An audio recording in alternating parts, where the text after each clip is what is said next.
Form validation ये एक ऐसा फीचर होता है जो हर वेबसाइट में पाया जाता है। तो मशीन राउंड का पहला क्वेश्चन फॉर्म वैलिडेशन के बारे में आज डिस्कस करेंगे। इसमें हम कुछ चैलेंजेस को भी कवर करने वाले हैं, जैसे कि on change, on blur, on submit पे एक ही वैलिडेशन फंक्शन को कैसे यूज करके हम फॉर्म को वैलिडेट कर सकते हैं। और फॉर्म का वैलिडेशन हम बिना किसी लाइब्रेरी के यूज करने वाले हैं, जिससे आपको आइडिया लगे कि ये जो लाइब्रेरीज होते हैं उसके बिहाइंड द सीन ये कैसे एक्चुअली काम करते हैं। So don't do nodding and let's do coding. तो सबसे पहले हम एक फॉर्म क्रिएट करते हैं। तो एसआरसी के अंदर हम एक कंपोनेंट क्रिएट कर लेते हैं। कंपोनेंट में forms.js नाम से एक कंपोनेंट बना लेते हैं और इस फॉर्म को हम अपने ऐप में रेंडर कर लेते हैं। अब इस फॉर्म को रीयूजेबल कंपोनेंट बनाने के लिए हमें दो चीज़ों की रिक्वायरमेंट पड़ेगी। सबसे पहला जो फॉर्म्स है और दूसरा है जो स्कीमा है। तो सबसे पहले डिव को हटा के कर देंगे फॉर्म और यहाँ पे हम कर देते हैं forms.map।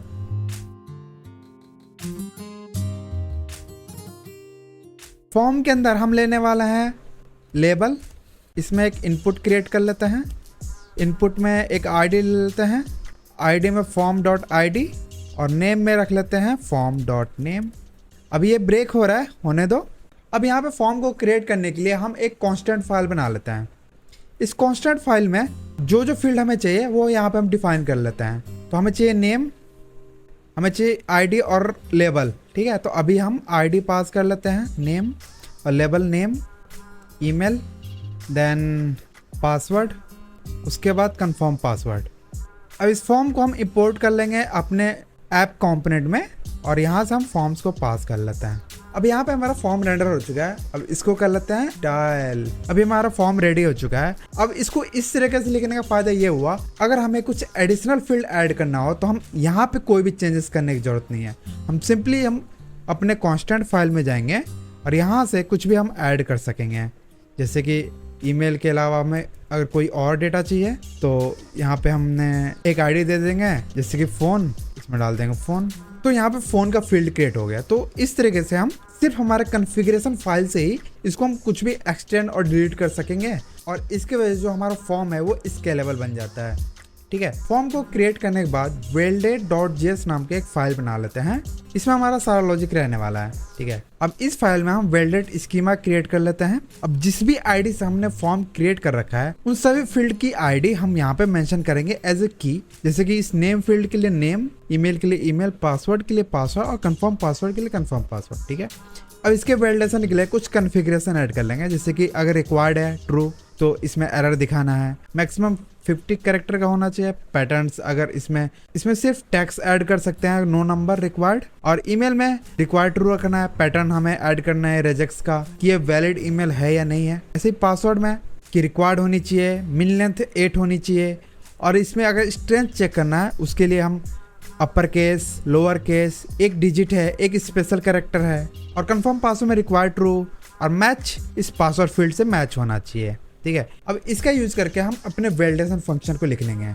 अब यहाँ पे हमने वैलिडेट फॉर्म नाम का एक फंक्शन क्रिएट कर लिया। इसमें हम फॉर्म डेटा, ये सारे फॉर्म का डेटा लेने वाले हैं और स्कीमा पास करने वाले हैं। अब स्कीमा पे हमने लूप लगाया और इसके दोनों फील्ड को ले लिया। जैसे कि फील्ड का स्कीमा क्या है, तो अगर हमारा जो फील्ड है यहाँ पे नेम आ रहा है, राइट, तो यहाँ पे जो कीज है वो नेम है। तो स्कीमा का जो नेम, तो ये सारी वैल्यूज ये फील्ड स्कीमा में आ जाएगा। अभी जो फील्ड वैल्यू है इसमें फॉर्म का डेटा है वो पास हो जाएगा। वैलिडेट फील्ड के अंदर हम इंडिविजुअली सबको एक्सेस करके इसमें चेक करेंगे और एरर रिटर्न कराएंगे। अब इस वैलिडेट फील्ड के अंदर फॉर्म डेटा, फील्ड वैल्यू और फील्ड स्कीमा को हमने पास कर रखा है। अब इन सभी को इंडिविजुअली चेक कर लेंगे कि अगर ये रिक्वायर्ड है, फील्ड वैल्यू को डेटा नहीं है तो हम एरर रिटर्न कर लेंगे कि ये फील्ड रिक्वायर्ड है। अगर ये मिन लेंथ से कम है तो उसके लिए भी एरर रिटर्न करेंगे। अगर मैक्स लेंथ से ज़्यादा है तो उसके लिए भी रिटर्न कर लेंगे एक एरर।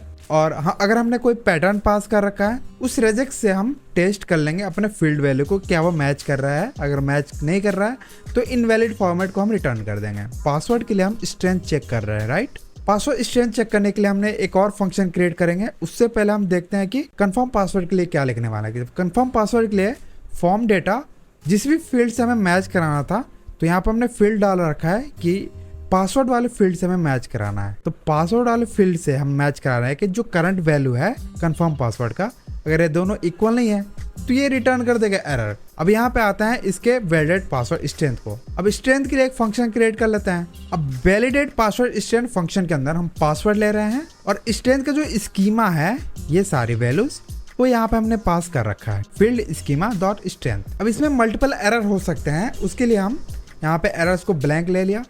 अब इंडिविजुअली सबको चेक करें कि अगर अपर केस है तो अपर केस के लिए रेजेक्ट से हमने इसको वैलिडेट किया कि कैपिटल ए से लेके कैपिटल जेड के बीच में पासवर्ड के अंदर इंक्लूड है तो ठीक है, अगर नहीं है नॉट ऑपरेटर, अगर नहीं है तो यहाँ पे एरर में पुश कर दिया। ऐसे लोअर केस के लिए, ऐसे ही नंबर के लिए और ऐसे स्पेशल कैरेक्टर के लिए। इट्स मीन कि अगर हमें एक स्पेशल कैरेक्टर रिक्वायरमेंट है तो यहाँ पे स्पेशल कैरेक्टर भी चेक कर लेगा और इसके एरर को भी हम यहाँ पे पुश कर लेंगे और एंड में हम कर लेंगे इस एरर को रिटर्न। और बस सिर्फ इतने ही फंक्शन से तुम्हारा बड़े से बड़े फॉर्म को भी वैलिडेट कर सकते हैं। और इसको हमें और एक्सटेंड करना चाहे, जैसे कि नंबर है तो यहाँ पे हम नंबर का फील्ड ऐड कर लेंगे। जितने भी टाइप के हैं तो सिर्फ हमें स्कीमा में ऐड करना है और इस वैलिडेट फील्ड में ऐड करना है और डन। कुछ भी एक्स्ट्रा रिक्वायरमेंट ही नहीं है अपने एक्चुअल कंपोनेंट में चेंज करने का। अब यहाँ से ये सारा काम कंप्लीट हो चुका है। अब इसके लॉजिक को हम अपने फॉर्म में इंटीग्रेट करते हैं। ठीक है, तो सबसे पहले हम क्रिएट कर लेते हैं ऑन सबमिट फंक्शन, इसमें इवेंट ले लेगा। तो ऑन सबमिट को हम पास कर लेते हैं अपने फॉर्म में और सबसे पहले हमें करना पड़ेगा प्रिवेंट डिफॉल्ट, जिससे ये पेज रिफ्रेश ना हो। अब यहाँ पे तुमको एक बहुत ही इंटरेस्टिंग चीज दिखाता हूँ। जैसे कि हमें यहाँ पे सभी फील्ड का एक डेटा चाहिए, जैसे कि नेम का डी है, ईमेल का something@gmail.com, पासवर्ड का कंफर्म पासवर्ड का, राइट। इनके डेटा को एक्सेस करने के लिए यूजुअली हम क्या करते हैं कि ऑन चेंज यूज कर लिया, स्टेट मैनेजमेंट यूज कर लिया। हम यहाँ पे वो नहीं करने वाला है। सिंपली हम ऑन सबमिट के अंदर हम एक फॉर्म डेटा क्रिएट कर लेंगे। फॉर्म डेटा में न्यू फॉर्म डेटा के अंदर जो इवेंट है इसके जो टारगेट है, मतलब ये जो फॉर्म है, ठीक है, ये इस फॉर्म के ऊपर हम टारगेट करते हैं तो ये फॉर्म के अंदर जितने भी फॉर्म एलिमेंट है वो सारे एक ऑब्जेक्ट क्रिएट करके आ जाएगा। जैसे कि यहाँ पे अगर मैं कंसोल करके दिखाऊं, object dot entries, not entries, from entries. From entries करने के बाद हम करते हैं इसको सबमिट। See the magic. इसको जूम करके दिखा देता हूँ। ठीक है, यहाँ पे देख रहे हो नेम आ गया, पासवर्ड आ गया, ईमेल आया, कंफर्म पासवर्ड आ गया। हमें इंडिविजुअली किसी भी फील्ड को हमें चेक करने की जरूरत ही नहीं पड़ा, डायरेक्टली यहीं से हमारा सारा डेटा आ गया, निकल गया, है ना कमाल का। मेक श्योर कि तुम्हारा जो इनपुट फील्ड है उसमें नेम तुमने डाल रखा हो। यहाँ पे जो कीज है ना वो यहाँ पे इनपुट का नेम होता है और इसका वैल्यू जो होता है वो इसका वैल्यू होता है। अब सिर्फ इसी चीज को यूज करके हम वैलिडेट कर लेंगे अपने फॉर्म को। अब यहाँ पे फॉर्म डेटा को निकाल लिया। एरर को चेक करने के लिए कि क्या इस फॉर्म में एरर है, यहाँ पे एक हैंडल वैलिडेट नाम का एक फंक्शन क्रिएट कर लिया हमने और यहीं से हम बूलियन रिटर्न करके चेक कर लेंगे कि अगर इसमें एरर है यहीं पे रिटर्न हो जाए। अगर एरर नहीं है तो यहाँ पे हम कोई भी अपना एपीआई कॉल करके सेव कर लेंगे इन डेटा को। हैंडल वैलिडेट फंक्शन के अंदर फॉर्म जो कि हमारा सारा डेटा है, स्कीमा जो हमारा वैलिडेशन स्कीमा है। अब इसमें वैलिडेट फॉर्म जो हमने फंक्शन क्रिएट किया था जिसमें स्कीमा वैल्यू के ऊपर हमने सारा वैलिडेशन लिख रखा था, इसका यूज करके हम यहाँ पे वैलिडेट लगा लेंगे और यहाँ पे हम चेक कर लेंगे। अगर एरर है तो हम बूलियन रिटर्न कर देंगे। एरर को हैंडल करने के लिए हम एक स्टेट मैनेज कर लेते हैं। तो यहाँ पे एक यूज स्टेट से हम एक ब्लैंक ऑब्जेक्ट क्रिएट कर लेते हैं और यहाँ पे सेट एरर कर लेंगे अगर कोई भी एरर आता है तो। अब यहाँ पे हमारा सारा कोड सेटअप हो रखा है। अब सिर्फ हमें स्कीमा पास करने की देरी है। अपने स्कीमा को हम यहाँ पे ऐप में इंपोर्ट करके यहाँ से हम पास कर देंगे। इससे फायदा ये होगा कि हम मल्टीपल फॉर्म क्रिएट कर सकते हैं अलग अलग स्कीमा के साथ और अलग अलग फील्ड के साथ। अब यहाँ पे अगर हम सबमिट करते हैं तो यहाँ पे सबमिट हो रहा है, लेकिन यहाँ पे इसके कंसोल में चेक करते हैं तो यहाँ पे चेक कर सकते हैं कि सभी में एरर आ रहा है कि ये रिक्वायर्ड है। अब इन एरर को दिखाने के लिए, क्योंकि ऑलरेडी हमारे पास आईडी है, तो इस फॉर्म के जस्ट नीचे हम एक और स्पैन ऐड कर लेंगे और इसमें हम चेक कर लेंगे कि अगर ये एरर है, एरर्स क्या अगर id फॉर्म डॉट id है तो इस एरर को यहाँ पे शो करा दो, एरर्स फॉर्म डॉट id। यहाँ दिस फील्ड इज रिक्वायर्ड आ गया। इसको थोड़ा सा स्टाइलिंग कर लेते हैं, जैसे कि ये रेड में दिखना चाहिए। अब जैसे ही एरर आ रहा है वैसे ही इनपुट फील्ड भी रेड होना चाहिए, तो उसके लिए भी हम यहाँ पे क्लास ऐड कर लेंगे। अगर एरर का कोई भी डेटा अगर हमारे पास आ रहा है, इनवैलिड कर लेते हैं, इनवैलिड नहीं तो कुछ नहीं। अभी देखो जैसे कि हमने यहाँ पे कुछ एंटर किया, यहाँ पे एंटर किया, यहाँ पे कुछ एंटर किया, यहाँ पे एंटर किया, ये इनवैलिड फॉर्मेट है। इसमें एटलीस्ट 8 कैरेक्टर होना चाहिए। ये पासवर्ड मैच भी नहीं हो रहा है। कुछ ईमेल डाल देते हैं, something@gmail.com। 8 कैरेक्टर एटलीस्ट होना चाहिए, तो 0011 @ क्योंकि एक कैरेक्टर भी चाहिए, एक कैपिटल लेटर भी चाहिए, वो सारे हम इसको पूरा कर लेते हैं। ठीक है, अब जैसे यहाँ पे सारे फील्ड करेक्ट फॉर्म में आ गए तो ऑटोमेटिक सेव हो जाएगा। यहाँ पे जो पासवर्ड का टाइप है वो भी हम यहाँ से डायनेमिकली ऐड कर सकते हैं। जैसे कि अगर हम यहाँ पे टाइप ऐड करें तो फॉर्म डॉट टाइप यहाँ पे हम पास कर सकते हैं अपने कांस्टेंट फाइल से, जैसे कि टाइप इसका कुछ नहीं, इसका टाइप ले सकते हैं ईमेल, इसका भी टाइप है वो हम ले सकते हैं पासवर्ड। अब इसको सेव करके रिफ्रेश कर देते हैं। अब इसको चेक करते हैं, देखो MD समथिंग डाल दिया, यहाँ पे समथिंग डाल दिया, यहाँ पे पासवर्ड डालना है तो ये ऐसा आने लगा, कंफर्म पासवर्ड, इससे कंफर्म हो जाएगा। ठीक है, अब सबमिट करते हैं। फॉर्म का जो ईमेल है वो भी वैलिडेट करने लग गया। ये तो रहा ऑन सबमिट पे। अब यहाँ पे अगर हमें कुछ एडिशनल ऐड करना है कि सपोज जैसे मैं चेंज कर रहा हूँ या फिर ऑन ब्लर कर रहा हूँ तो उसी टाइम ये वैलिडेट कर ले मैं सबमिट बटन पे क्लिक करने से पहले ही। उसके लिए हम बहुत ज्यादा चेंज नहीं करने वाले हैं सिंपली। तो सबसे पहले हम फॉर्म में जाएंगे, यहाँ पे हम वैलिडेट ऑन नाम का एक प्रॉप्स पास कर देंगे।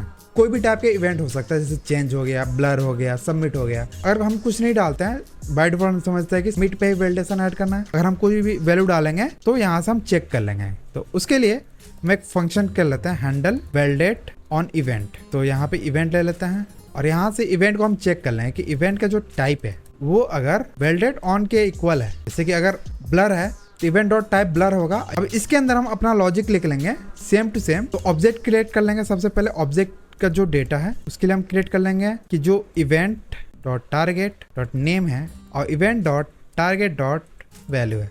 जिस फील्ड को हम चेंज कर रहे हैं या फिर ब्लर करने वाले हैं सिर्फ उसी के डेटा को हम वैलिडेट करने वाले हैं। ठीक है, अब यहाँ से ये डेटा आ गया। अब स्कीमा भी सेम टू सेम पास कर लेंगे। उसके लिए हम कर लेंगे अब same to same function call कर लेंगे यहाँ पे भी हैंडल वैलिडेट हैव एरर्स।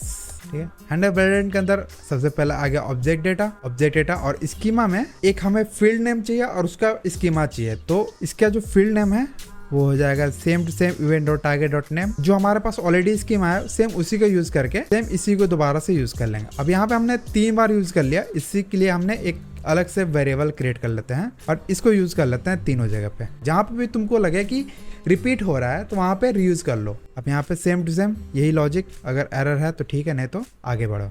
अब सेम टू सेम इस इनपुट पे जितने भी हमारे पास इवेंट्स है वो सारे यहाँ पे ऐड कर सकते हैं, ऑन ब्लर ऑन चेंज। अभी हम 2 कोई एक्सटेंड करने वाले हैं तो ऑन ब्लर और ऑन चेंज पे ही ऐड कर लेते हैं और डन। बाय डिफॉल्ट पहले वाले फॉर्म को हम रखते हैं सबमिट पे ही। 2 और फॉर्म क्रिएट कर लेते हैं अपने ऐप से जाके। सेम इसी को कॉपी पेस्ट कर लेते हैं। एक को कर लेते हैं चेंज, एक को कर लेते हैं ब्लर। ठीक है, ये 2 और फॉर्म क्रिएट हो गया। पहला वाला चेंज है, जैसे कि मैं अगर कुछ भी ऐड करता हूँ, अगर मैंने कुछ नंबर डाल दिया तो ये इनवैलिड फॉर्मेट हो गया। सब कुछ सही है तो हट जाएगा। यहाँ पे ईमेल में भी ऐसे ही, अभी तक तो इनवैलिड है, ऐसे ही something@gmail.com, जब तक सही नहीं डालोगे एरर आता रहेगा, है ना। ऐसे ही यहाँ पे जो थर्ड है हमने ब्लर पे लगा रखा है। ब्लर पे क्या होगा कि जैसे मैं नेम में 1 2 3 डाला कुछ नहीं होगा, ऐसे मैं ब्लर करता हूँ तो तुरंत ही एरर आ जाएगा। पासवर्ड में भी सेम ऐसे ही। अब इस तरीके से हम अपने फॉर्म को एक्सटेंड भी कर सकते हैं, स्केलेबल भी बना सकते हैं और अपने स्कीमा को चेंज करके हम अलग अलग वैलिडेशन का भी यूज कर सकते हैं। So that's it for today. अगर आप यहाँ पे नए हैं तो प्लीज इस चैनल को सब्सक्राइब करिए और मुझे सपोर्ट करिए। Thank you.